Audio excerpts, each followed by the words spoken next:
नमस्कार। आज के इस वीडियो में एक बेहद प्यारी सी छोटी सी पोएम है, खूबसूरत सी, और टाइटल है उसका शी वॉक्स इन ब्यूटी, यानी वो चलती है खूबसूरती में। देखिए, जहाँ बात ब्यूटी की होती है वहाँ तो बस सब कुछ भूल ही जाता है इंसान, और ख़ासकर जो पोइट्स होते हैं, और उसमें भी अगर बायरन हो और कीट्स हो तो फिर तो बात ही क्या है। लेकिन ये अच्छा टाइटल जो देखिए, शी वॉक्स विद ब्यूटी, अगर आप बोलेंगे नॉर्मली तो आप ये कहेंगे शी वॉक्स विद ब्यूटी या फिर शी वॉक्स ब्यूटीफुली, है ना, खूबसूरती से चलती है। लेकिन ये जो इन ब्यूटी है, ये जो यहाँ पर प्रीपोजिशन इन लगा हुआ है, ये थोड़ा सा अलग एहसास देता है। यानी वो जब चलती है तो उसके चारों ओर एक तरीका का आवरण होता है, एक एटमॉस्फेयर होता है खूबसूरती का। जिधर भी वो जाती है वहाँ जैसे मौसम ही बदल जाता है। यानी सारी जो बदसूरती है, सारे दुख हैं, दर्द हैं, मतलब इस दुनिया की जितनी बुराई है, जैसे वो सब कुछ गायब हो जाता है। जिधर भी वो मुड़ती है बस वहाँ खूबसूरती छा जाती है। तो एक ऐसा माहौल पैदा होता है, एक ऐसा एटमॉस्फेयर क्रिएट होता है जिधर भी वो जाती है। तो लॉर्ड बायरन ने किसी को देखा और वो इतना खूबसूरत है। कोई लड़की है जिसको देखा है उन्होंने, जिन्हें देखा है लॉर्ड बायरन ने, उनका नाम है मिसेस एन बीट्रिक्स विलमोट। आप चाहें तो स्पेलिंग नोट कर लें। मिसेस तो आप लिख ही लेंगे MRS, और NANE और दूसरा वर्ड है BEATRIX, बीट्रिक्स, और WILMOT, विलमोट। ये वाइफ है लॉर्ड बायरन के फर्स्ट कज़न जो थे सर रॉबर्ट विलमोट, उनकी वाइफ थी। तो जब इनको देखा, ये 11 जून 1814 की रात को एक पार्टी थी, और उस पार्टी में जब इनको देखा मैडम को, तो बस देखते ही रह गए लॉर्ड बायरन। और उनकी खूबसूरती को बयां करने के लिए जैसे लॉर्ड बायरन को शब्द ही नहीं मिल रहे हैं, कैसे बयां करें इस खूबसूरती को। भला की खूबसूरत है। हम लोग भी कभी ऐश्वर्या राय को देखते हैं तो हमें लगता है इतनी खूबसूरत क्यों है, भगवान कैसे बनाया इनको। और मर्लिन मोनरो को जब कभी आप उनका एक बड़ा फेमस पोज है, जब उनको देखते हैं तो कितनी खूबसूरत हैं वो। तो जब ऐसी ब्यूटी आपके सामने होती है तो आप एकदम से ऑ स्ट्रक, जिसको बोलते हैं ना, जड़वत बन जाते हैं। समझ में नहीं आता कि करें तो क्या करें, कहें तो क्या कहें, कैसे एक्सप्रेस करें। बस वही हाल समझ लीजिए यहाँ लॉर्ड बायरन का है। देखते हैं पोइम को। शी वॉक्स इन ब्यूटी, यानी वो खूबसूरती में चलती है। लाइक द नाइट, जैसे कि रात हो, ऑफ क्लाउडलेस क्लाइम्स, क्लाउडलेस जहाँ एक भी बादल ना हो, ऐसी क्लाइम्स माने ऐसे मौसम में, ऐसे वेदर में। And starry night, starry skies, और आकाश में खूब सारे स्टार्स हों, है ना। एक ऐसी रात जहाँ एक भी बादल ना हो, एकदम साफ क्लियर मौसम हो, और जो आसमान है it must be full of stars, starry skies. And all that's best of dark and bright meet in her aspect and her eyes, thus mellow to that tender light which heaven to gaudy day denies। देखिए क्या बात है कि वो उस खूबसूरती में चलती है। Like the night of cloudless climes and starry skies, जैसे कि एक रात हो जिसमें एक भी बादल ना हो, एकदम क्लियर रात हो, और आसमान तारों से भरा हो। और ऑल दैट्स बेस्ट, और वो सब कुछ जो कि बेस्ट है, सबसे अच्छा है, ऑफ डार्क, अंधेरे का, एंड ब्राइट, और रोशनी का।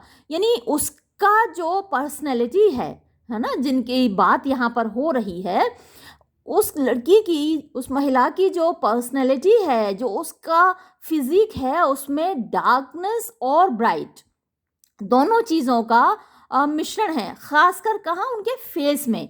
Meet in her aspect and her eyes, तो आस्पेक्ट यहाँ पर फेस के लिए आया है। उनका जो चेहरा है और उनकी जो आइज हैं, तो उनका जो चेहरा है वो ब्राइटनेस की एक्सट्रीम है ना।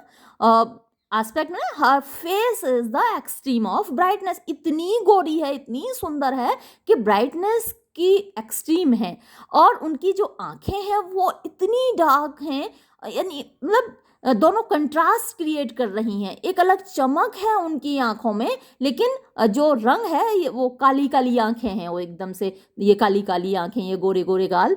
तो गाना आपको याद आ गया होगा। तो कुछ उस तरीके का मिश्रण है ब्राइटनेस और डार्कनेस का उनके फेस पर। दस मेलोड, अब ये जो बेस्ट चीज़ें निकाल ली गई डार्कनेस की और ब्राइटनेस की, that the best of dark and bright meet her in her aspect and her eyes. और फिर किस तरीके से, 10 मीन्स इस प्रकार, in this way, mellowed to that tender light which heaven to gaudy day denies. Mellow होता है, जैसे कोई फल होता है ना, तो वो सॉफ्ट हो जाता है, पक जाता है ना, उसमें मिठास आ जाती है, तो वो मेलो फ्रूट्स कहलाते हैं। आपने एक वो भी था, सीजन ऑफ मेलो फ्रूटफुलनेस, ऑटम सीजन को कहा जाता है। ओड टू ऑटम भी आपने मेरे साथ पढ़ा है, तो वहाँ ये वर्ड आया था। तो मेलो का मतलब वो जो नरमी, वो जो मिठास जो फलों की होती है, जब वो नर्म हो जाते हैं, पक जाते हैं। तो 10 मेलोड मतलब इस तरीके से पिघला कर, मिलाकर डाली गई है, टू दैट टेंडर लाइट, उस नाजुक रोशनी में, टेंडर माने नाजुक, डेलिकेट, लाइट रोशनी में, विच जो कि हेवन माने स्वर्ग या ईश्वर, god, to gaudy day, gaudy माने जिसमें बहुत ज़्यादा रोशनी है, यानी जो कि आँखों को चुभती है, हर्ट करती है आँखों को। दिन की जो रोशनी होती है उसमें क्या होता है, अच्छा आपको दिख नहीं रहा होगा, मैंने नीचे भी नहीं किया,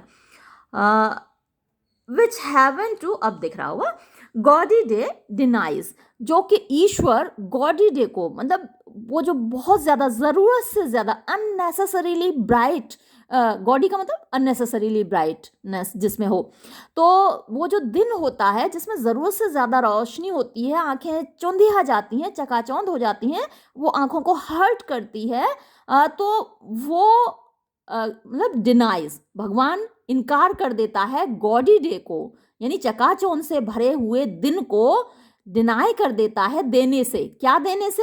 वो टेंडर लाइट, वो सॉफ्ट लाइट, वो जो मेलोड, यानी उसमें घुली हुई जो लाइट है, खूबसूरत, टेंडर सी, नाजुक सी, डेलिकेट सी, स्वीट सी रोशनी, जो कि दिन को नहीं बख्शता, भगवान दिन को नहीं देता, कि सिर्फ रात को ही बख्शता है ना, दिन को महरूम रखा है उस रोशनी से, उस मिठास से, उस शीतलता से, जो कि रात को मिली है। यानी रात में क्या है, स्टार्स की धीमी धीमी रोशनी है, ट्विंकलिंग लाइट है स्टार्स की, और फिर मून रेज हैं, मून लाइट है, चंद्रमा की चांदनी है, वो भी कितनी खूबसूरत होती है, धीमी सी रोशनी हमारे शरीर को शीतलता देती है, हमारी आँखों को शीतलता देती है। सूरज की तरफ तो देख लो भैया, तो कुछ अंधे ही हो जाते हैं, दिखाई ही नहीं देता।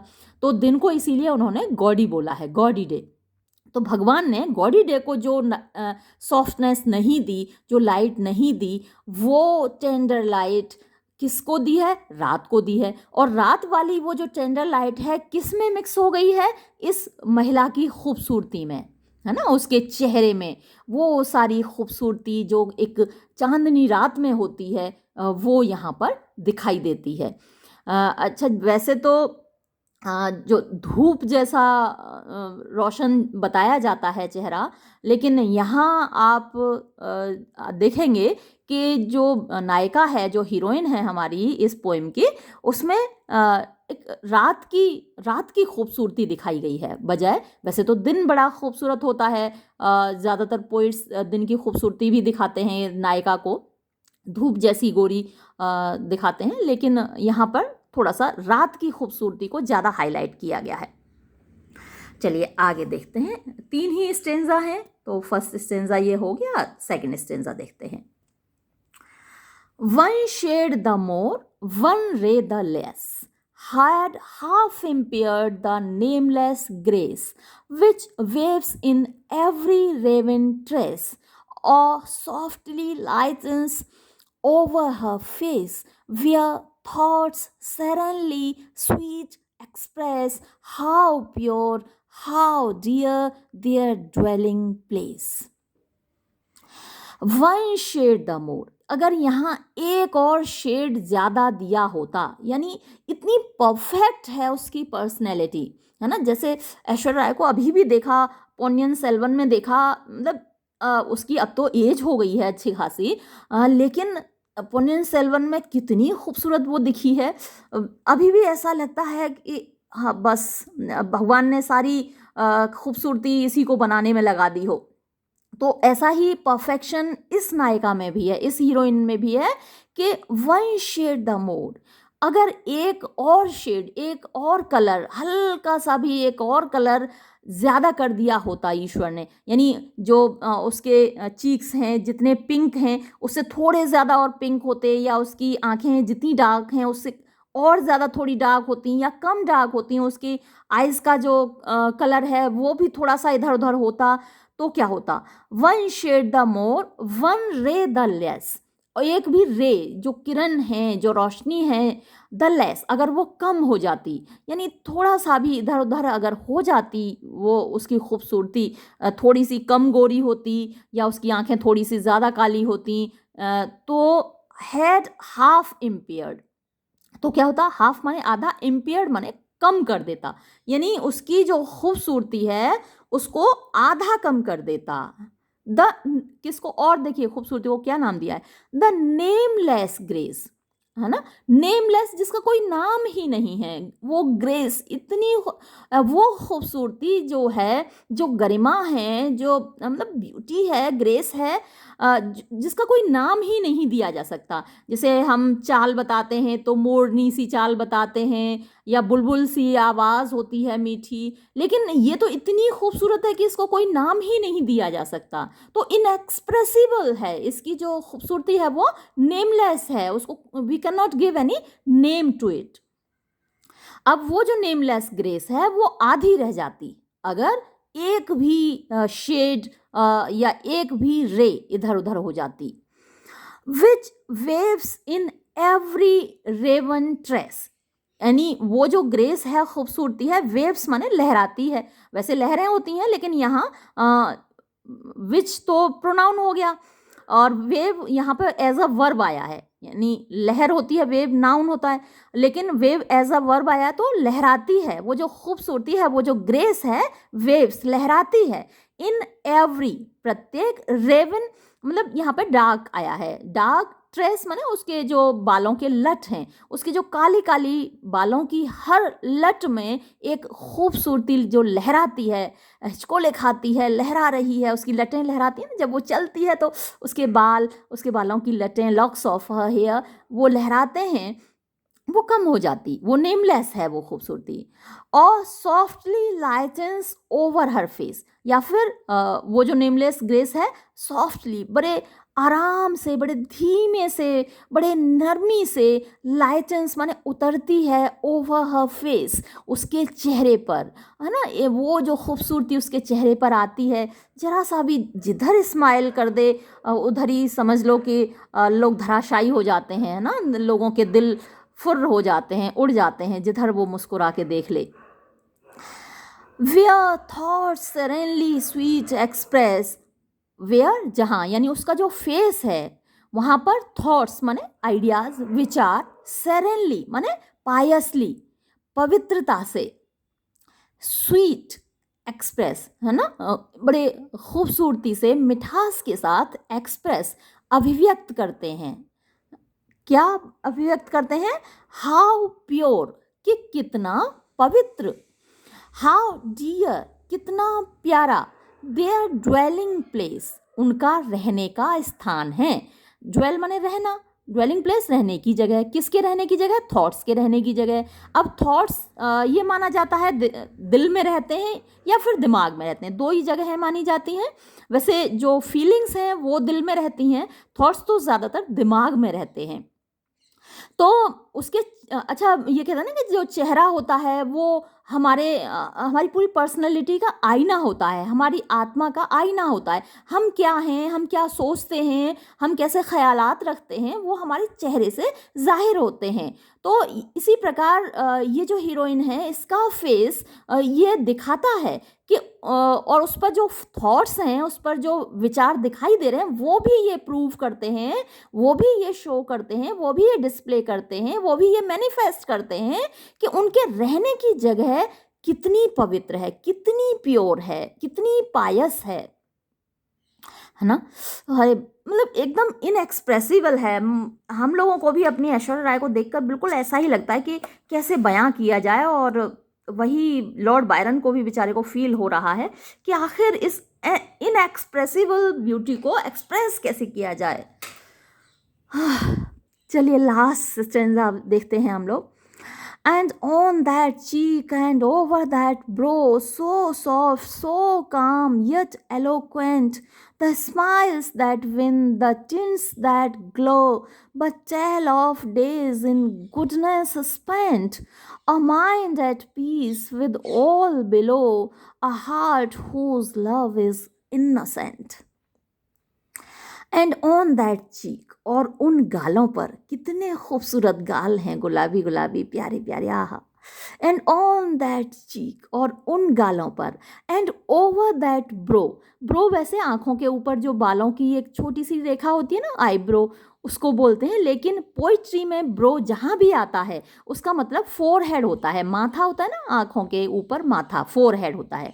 तो ओवर दैट ब्रो, उस माथे पर, उस फोरहेड पर, सो सॉफ्ट, जो कि इतना नर्म है, इतना डेलिकेट है, इतना टेंडर है, सो काम, इतना पीसफुल है। जैसे हम लोग तो गुस्से में चिल्लाते हैं, दहाड़ते हैं, चीखते हैं, और हमारा तो फोरहेड शांत हो ही नहीं सकता, लेकिन इसका तो एकदम काम है, यट एलोक्वेंट, लेकिन काम होने के साथ साथ वो एलोक्वेंट भी है, यानी वो बहुत सारी अनकही, बिना कहे बातें कह देता है ना। कुछ लोगों को देखा होगा आपने कि वो कुछ भी नहीं बोलते और जैसे सब कुछ कह जाते हैं, तो वैसा ही है इस हीरोइन का जो चीक्स हैं और उसके जो आईब्रोज हैं या फिर उसके जो फोरहेड है, एकदम शांत हैं, एकदम सॉफ्ट हैं, फिर भी इतनी बातें कर रहे हैं, यट एलोक्वेंट, फिर भी मतलब बहुत कुछ हमसे कह गए, बिना बोले, बिना एक शब्द बोले हमसे इतना कुछ कह गए।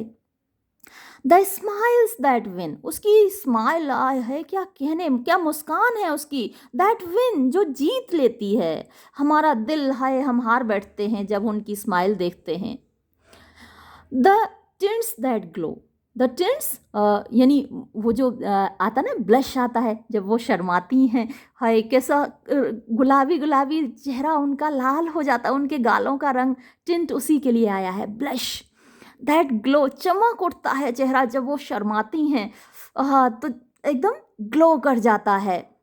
बट टेल, तो ये सारे स्माइल्स और ये सारे टिंट्स क्या बताते हैं, ये बताते हैं ऑफ डेज, कि उनकी जिंदगी के जो दिन हैं, all the days of her life in goodness spent, वो अच्छाई में बिताए हैं, उन्होंने कभी किसी के बारे में बुरा सोचा ही नहीं, ईविल तो उनके आसपास फटक कर भी नहीं गई है, बुराई तो उन्होंने अपनी ज़िंदगी अच्छाई में गुजारी है, बहुत मतलब सबलाइम तरीके से गुजारी है, ये बताते हैं वो।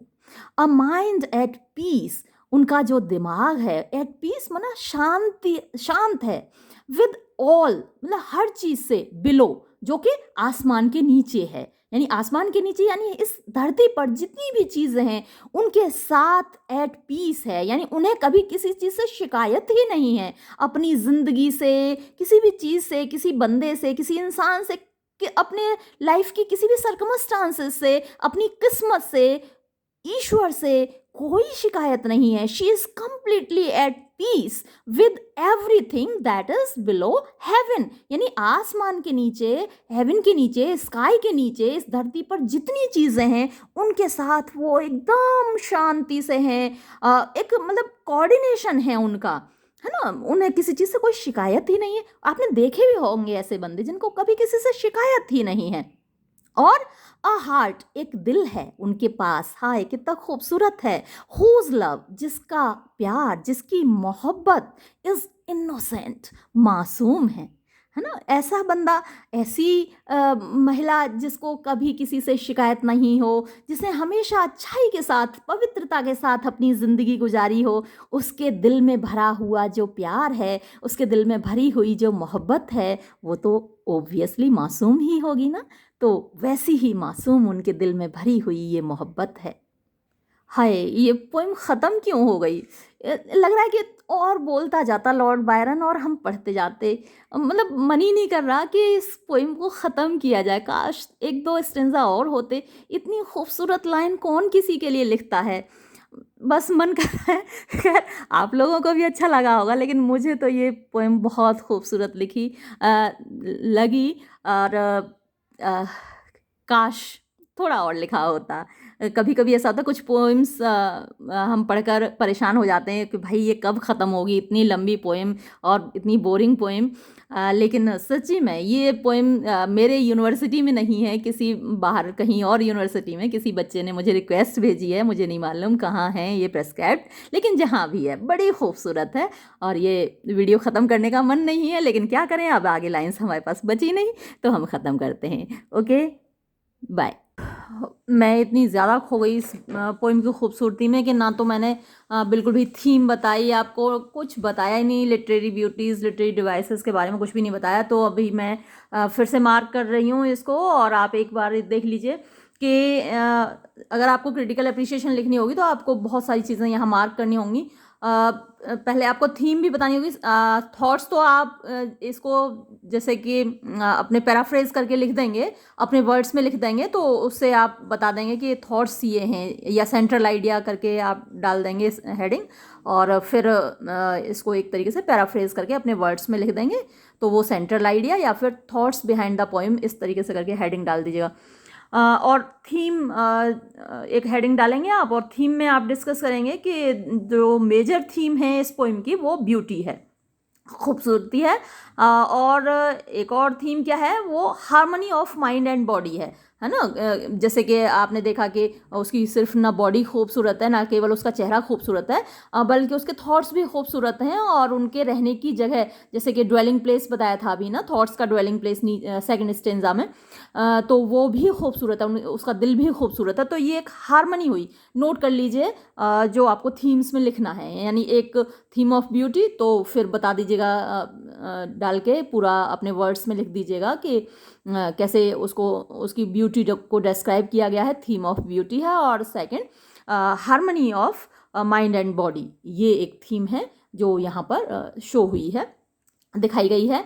और जहाँ तक स्ट्रक्चर की बात होगी तो देखिए 3 स्टेंजाज हैं, जैसा कि मैंने आपको शुरू में बताया भी था कि इस पोएम में टोटल 3 स्टेंजा हैं।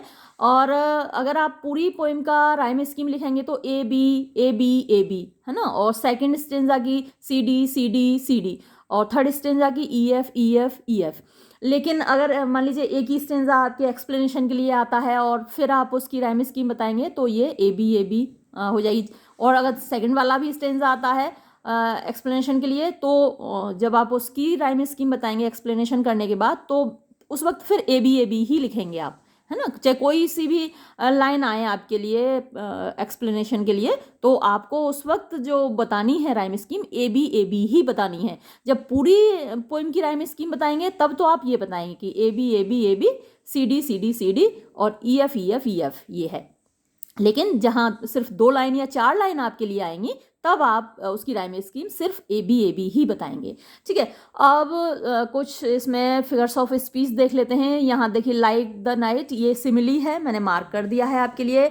और visual imagery in the whole poem, यानी पूरी कविता में यहाँ विजुअल इमेजरी है, यानी ऐसी इमेजेस क्रिएट की गई हैं, ऐसी तस्वीर शब्दों के माध्यम से खींची गई है कि आप उसको खुद इमेजिन कर सकते हैं, अपनी आंखों के सामने खुद देख सकते हैं, है ना। तो पूरी पोएम एक तस्वीरों की, वर्ड पिक्चर्स की एक गैलरी आप कह सकते हैं ना। अपने वर्ड्स में इस तरीके से लिख दीजिएगा that the whole poem seems to be the gallery of a large number of word pictures, numerous word pictures.